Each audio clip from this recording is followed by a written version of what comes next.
Hello ladies and gentlemen, welcome back to Watch Addiction Watch Reviews. As you can see in my hands today is the STERNGLAS Kanton, their newest release, a Swiss-made marked watch with a Swiss-made automatic movement.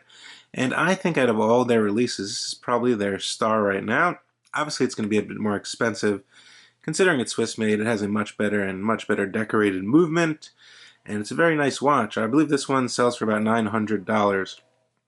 From their website, which I will leave down linked in the description below if you want to check them out after this video.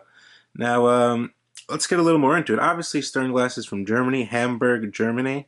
They have about 5 or 6 models already, and they're coming up pretty quickly in the smaller watch industry, I would say. I've reviewed a few of their watches, the couple of their more dressier watches, and the Topograph. You can definitely check back in my videos, and you can find reviews of those watches as well. Let's get started with what's on my wrist today. Today I'm wearing the Orient Kano, if you want to call it that. I reviewed this watch. It's an affordable dive watch from Asia or China, and it's pretty good so far. I'm liking this one a lot. You can check back in my reviews. I did a full review on this watch, and I think it's a pretty good bargain for about 200 US dollars. Now the Sternglass Kanton, let's get into some basic specifications here. First of all, it's completely comprised of solid 316L stainless steel all around, and it's highly polished. Pretty much everything is highly polished. As you can see on the sides of the case, highly polished. Tops of the lugs, highly polished. Of course, the other side matching, highly polished as well. If we flip over to the case back, as you can see, even the screwed-in case back is highly polished. So a very high polished watch. Now, getting into the dimensions here. The dimensions are very nice for kind of a Bauhaus dress, kind of casual dress watch, I'd say. Definitely can be worn with a suit, in my honest opinion here.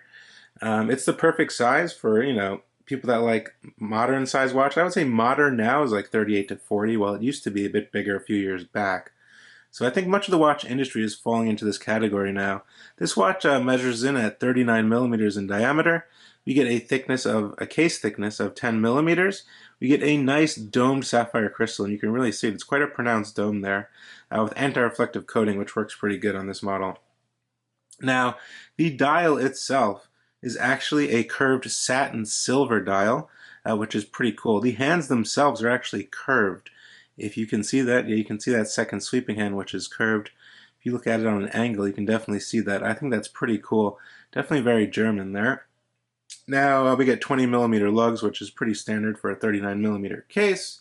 We also do get 30 meters of water resistance with a pull and push crown. This is not a watch to take near or in the water. However, if you do get caught in the rain, I would not worry with this watch. Now, flipping to the case back, we can see this beautifully decorated movement. Well, what movement is it? Is it an ETA 2024, a Sellita SW200? It's actually the STP111, which is made by the Fossil Group. Essentially, this is just as good as an ETA 2824 or a Sellita SW200. This one is actually keeping excellent time at about +3 seconds per day. For the past 3 or 4 days, I've been testing it out, so I have no issue with this movement. It's actually really nicely decorated. If we get close in here, you can see some nice Geneva stripes on the custom Sternglass rotor with that gold Sternglass Zeitmesser there. You can see the custom perlage work on the actual movement there. You can also see the blued screws, which are true blued screws, which is pretty nice for this price point in my opinion. The case back is held down by real screws, so you can use a screwdriver to unscrew it. And I'm pretty sure this is a sapphire crystal as well. You can also see there is quick release straps on this 20 millimeter genuine Italian leather band, which we'll get more into in a little bit. Now the movement itself, the STP111, if you did not know, it has about a 44-hour power reserve, 26 joules. It beats at 4 hertz. It's pretty accurate, reliable, just as reliable as an ETA 2824. From my experiences with this movement, it runs good. It looks good. I think it's just as good as a 2824 or a SW200 in my opinion. I really like the customization of the perlage work and the nice rotor. I think they did a pretty good job on that. Now coming in a little closer at the dial here, you can see we get a nice date cutout window at the 6 o'clock position. Nice Bauhaus, very neat printing, very easy to set the exact minute here. And of course, the seconds hand as well. Very thin black seconds hand. We do get lume on this watch as well. We have a loomed dot at the 12, 3, 6, and 9. Lume on the end of the hands. which is pretty nice, you know, for a dressy watch. Most watches in this category do not have much lume. The lume is not bad. I will throw up a picture so you can check that out. It's really not that bad. It does work at night.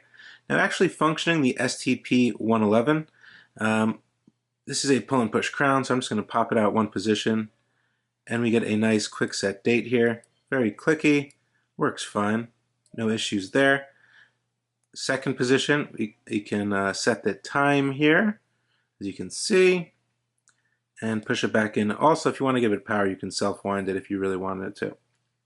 Anyway, the dial is very, I would say, symmetrical. Everything looks pretty put together. Everything's in place in terms of size of the hands, matching the print of the 0 through 60 going around here, and the minute markings. Everything looks pretty put together. Nothing looks out of place. I did realize that. So definitely good job on designing this dial. It does state automatic Swiss made here. Sternglass Zeitmesser printed in black. Now, the genuine leather Italian strap itself is actually a very nice strap. And their straps are always pretty good on pretty much across the board in all of their models, I've realized. Nice custom polished Sternglass buckle here. Nice stitching up and down matching this nice brownish light color. Very flexible, soft on the hands. As you can see here, very nice strap. On the back side, it is embossed with Sternglass right here. And then, of course, it is embossed here as well in German and Deutschland here. So I think that's pretty cool, and very nice quick release function here, so you can just pop the strap off if you really wanted to change the strap there. In my opinion, the strap definitely matches the case. It definitely matches the overall design and aesthetic of the timepiece, and I think it looks right at home on the strap. I would not worry about changing the strap out at all. Right now I'm going to throw it on my 6.5-inch wrist, show you exactly what this watch looks like. There she is on my 6.5-inch wrist, and it fits right at home. As you can see, perfectly across. Does not overlap my wrist at all. Very snug on the wrist. Definitely curves nicely with those curved lugs, as you can see, which curve really nicely on the wrist. Definitely can fit under a cuff. The strap itself took about a day to break in, I would say. Now it's really, really, really comfortable and supple on my wrist. So I really do like the strap as well. I believe there's another color option. You can choose one other color option for the strap there. But at all different angles, you can see the watch is definitely very legible. And you can even see those curved hands right now, which is really, really cool. So all in all, I think the Sternglass Kanton is definitely a step in the right direction. They're definitely stepping their game up. They're using Swiss-made automatic movements now instead of 9015s or 8215s or Swiss quartz movements. And they're definitely stepping their level of quality and everything up, which is always good to see a brand achieve, especially at a smaller level. I think they got Bauhaus down. I think they've always had it down since their first models, and they definitely know the topic pretty good. So honestly, I really don't know what to say that's bad about it. I mean, it's a good size. It's 39 millimeters. Comes with a nice strap, nice finishing, great looking movement. STP111 here. I mean, there's nothing really bad to say about this watch. I mean, obviously, if you're a guy that only likes dive watches or something like that, doesn't like more traditional styled watches, obviously this is not going to be for you, but for a lot of people out there in these times, in 2020, kind of this old Bauhaus style and minimalist style is definitely really making a big comeback, and it's quite trendy, in my honest opinion. So let me know what you guys think down in the comment section below, as usual, of the new Sternglass Kanton. They have a whole range of watches you can check out. Let me know what you think. Hit that like button. Definitely subscribe to the channel, and let me know. I will see you guys on the next video. Thanks so much. Bye.